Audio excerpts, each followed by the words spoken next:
Hey guys, Dr. Matt here. So you've all been through the sleeve. I want to kind of bring you through what the consult process involves when it comes to going from the sleeve to the SIPS procedure. Okay, now obviously at this point in time, we're not doing the SIPS as a primary operation, which means you've had the sleeve and one of two things has occurred. Either you failed to lose all the weight you sought, or you've had the unfortunate event where weight comes down, you lost it, you were at where you wanted to be, and through no fault of your own, through life and the things that happen according with it, the weight's come back ever so slightly, and now you're in a situation where you need a second chance, okay? So the good news here is everybody who's had the second chance does tremendously well, okay? Everybody does great on the first time. The key here is though, sometimes you need a second chance at things, which is totally fine. So here's what it comes to, guys. It's important to understand that the sleeve is a purely restrictive procedure, and the SIPS adds a malabsorptive component to it. It adds a significant malabsorptive component to it. So I want to start with a basic example and then kind of help you understand sleeve versus SIPS based on the example. So here's what it comes to. Let's pretend you need 1,200 calories per day in order to have just as much energy in as energy expended. So if you eat exactly 1,200 calories every single day, you will neither lose nor gain a single ounce, okay? If you need 1,200 calories a day, and with your current sleeve, and if it's dilated a little bit or stretched a little bit and you can eat a bit more, you're able to get 1,500 calories in. Well, right now, you eat 1,500, you need 1,200, so there's 300 extra every day, and the body, being an efficient machine that it is, absorbs that 300 calories and turns it from carbs and sugars or fat into stored fat reserves. So every day you're in a 300 calorie per day excess, and slowly but surely the weight's been creeping up. You're eating much less than you once did, but it's still just enough more than what you need, okay? Now that's with the sleeve. 100% of what you consume is absorbed and either used or stored.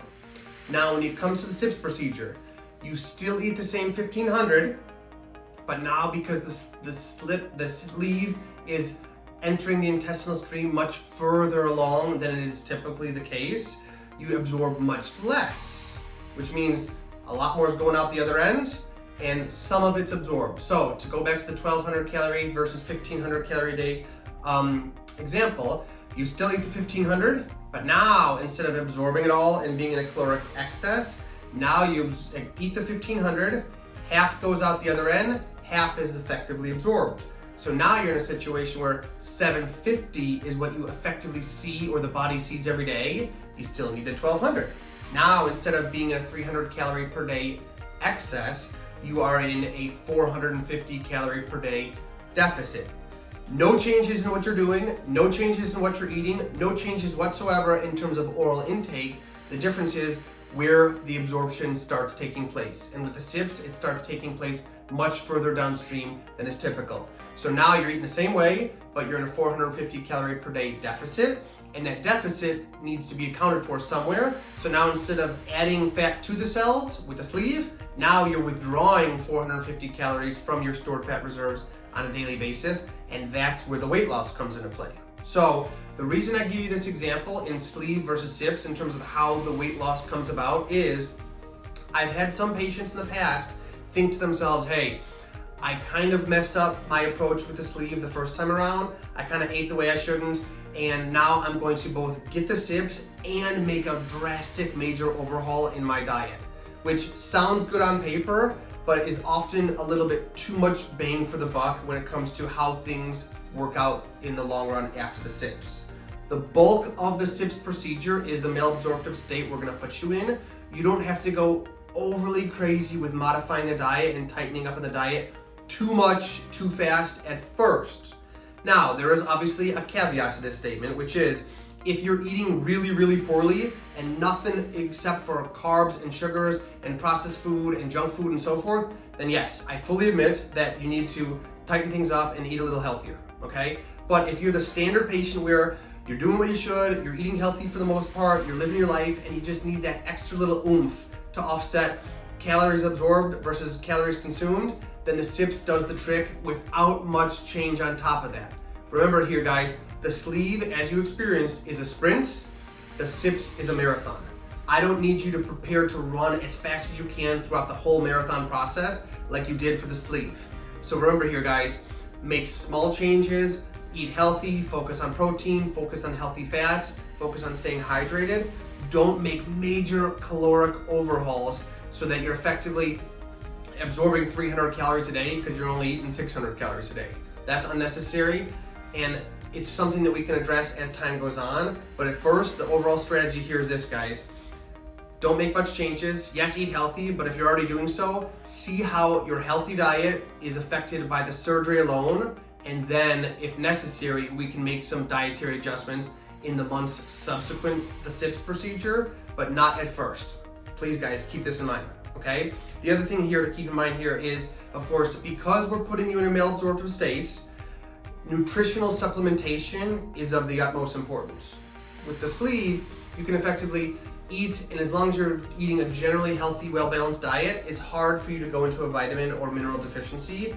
With the SIPS, if you're not taking your supplements every single day forever, you will inevitably run into a symptomatic vitamin or mineral deficiency, which is a tragedy because it's completely avoidable.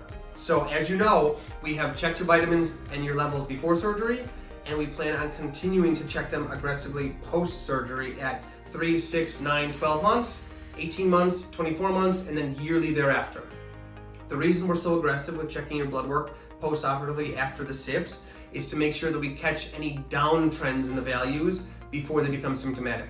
I can check at 3, 6, 9, 12 and say, hey, you need more B, you need more zinc, you need more A, you need more D, whatever it is, and I can make you change how much you're taking before these things become symptomatic and before they further trend down. But if I don't have the data points, I run the risk of you getting to a situation where your D becomes critically low, or your A becomes critically low, or your zinc becomes critically low, and you start feeling it and manifesting symptoms of those deficiencies. Whereas if we check it frequently, then I can intervene when it's just a number on a piece of paper, not necessarily a symptomatic problem. So please, guys, keep that in mind. You are better off not getting the surgery if there's any question as to whether or not you're going to be reliably taking your supplements for the rest of your life. Okay, so please keep that in mind, guys. Now, the labs are really, really important. Please make sure you're doing them at the 3, 6, 9, 12 month intervals so I can make some fine tuning.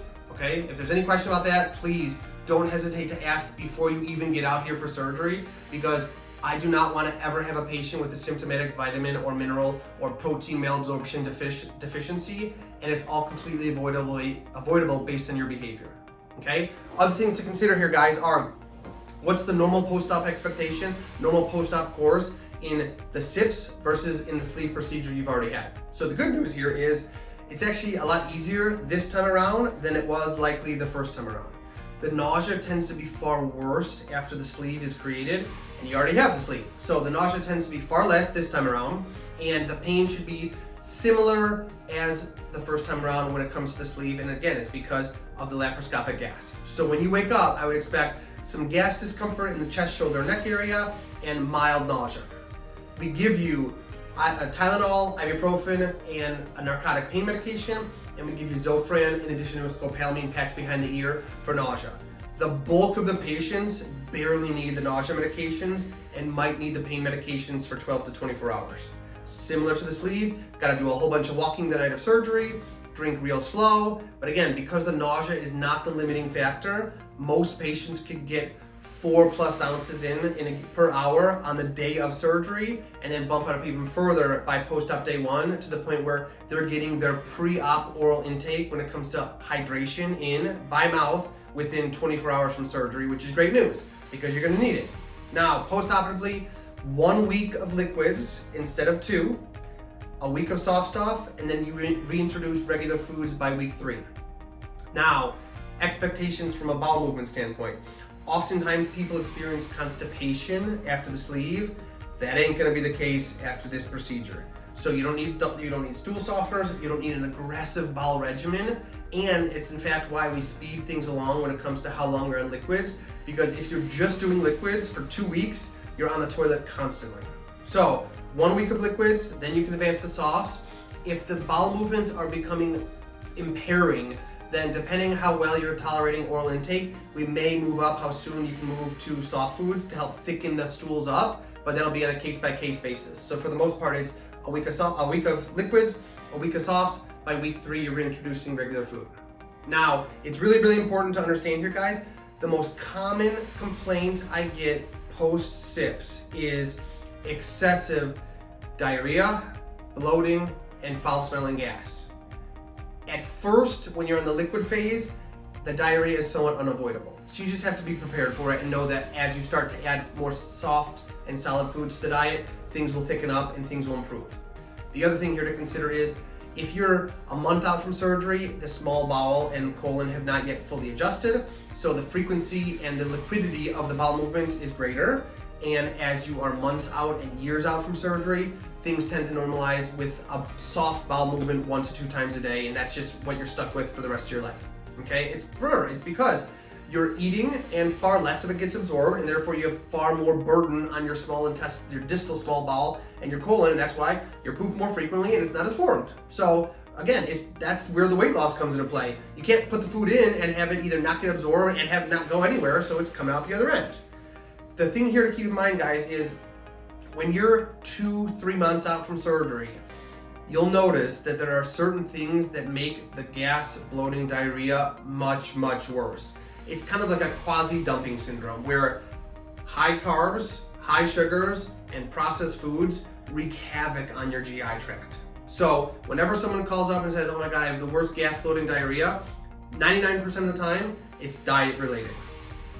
Proteins, healthy fats, low glycemic index carbs, if necessary, are much more gentle on the GI tract post-SIPS than processed food, high sugary foods, high glycemic index sugars. So the key here, guys, is this. It's almost never the surgery itself, it's how your surgery is affected by your diet. So in some patients, they can get away with a little bit more liberal carb and sugar use without it wreaking havoc on their GI tract. In most patients, you pay the price for the ice cream, you pay the price for the processed cereals, you pay the price for the donut, you pay the price for the pasta. It's not that you can never have them, it's just that you need to know, hey, if I'm having a nice Italian dinner, guess what's gonna happen tomorrow? I gotta be by the toilet and I better not be around anyone that's gonna be offended by my gas, okay? It's very, very common, guys. You can control it with diet. In those individuals that have this concern, when they modify their diet and they get rid of the crap and they're doing proteins and healthy fats, it's a non-issue. The body is fine, the explosive diarrhea stops, the foul smelling gas stops, the bloating discomfort stops, things are fine, and it's because they've improved their diet. So you kind of have to balance eating stuff you like versus eating stuff that you know is going to wreak havoc on your GI system. And yes, there's some trial and error, but if you're uncomfortable, you got to make the dietary changes to help make your symptoms improved.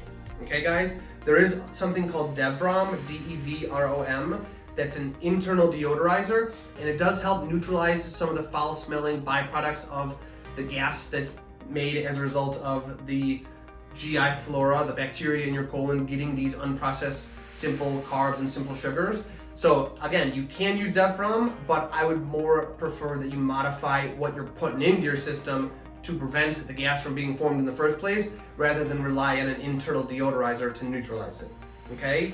Other than that, I hardly get any complaints about the SIPS. The weight loss trajectory is phenomenal, but remember, it's a marathon, not a sprint. And other than that, the post-op expectations are a little bit more gentle than they would be in the sleeve alone. And as long as you're on board with taking your supplements on a regular basis, every single day forever, I think this is a reasonable operation for the bulk of you who are now watching this. Otherwise, you wouldn't have access to this video. There is one other topic that's worth at least mentioning here, guys, okay? It's the topic of whether or not a post-SIPS patient can use Nsaids like ibuprofen, Aleve, Advil, etc., and so forth. Now, we know for sure it's a big no-no when it comes to anastomotic cases, i.e. the gastric bypass and Nsaids, because it's the gastric pouch being connected to the intestines, and the blood supply and various other things make it a tenuous area, and Nsaids can push you over the edge when it comes to getting an ulcer. In theory, there's greater defense against those ulcerogenic potentials with the SIPS than there are with the bypass, but it still makes me a little uneasy about regular NSAID use in a post-SIPS patient. So my overall recommendation here when it comes to NSAIDs is, we certainly give it to you in the first 24 hours after surgery because it helps augment the pain profile to a tremendous degree. From that point forward, if you need NSAIDs like once a month, once every couple weeks, and it's low dose stuff for a headache or whatever it may be, I think the risk is low for a major concern. But if you're using ibuprofen 800 3 times a day and that's not something you can get off of, then you need to either talk to whomever prescribes that and come up with an alternative, or not consider the surgery. Because I feel like that's a little bit of a red flag, and that might be a deal breaker when it comes to someone who wants an anastomotic case but can't stop NSAID use when we're done. Okay, it would be the same thing with a bypass, same thing with smokers. You know, there are certain things that would be a deal breaker for me when it comes to getting this surgery, and you wouldn't be watching this video if that were the case. So if you're here considering the SIPS and you're making these next steps forward, just keep in mind NSAIDs can be used judiciously, but frequent daily or even weekly use of them is frowned upon, and there's a theoretical risk of developing ulcers as a result, so please don't do it. Any further questions about this, or you need clarification on anything, please feel free to reach out to us. We'll be happy to answer any questions.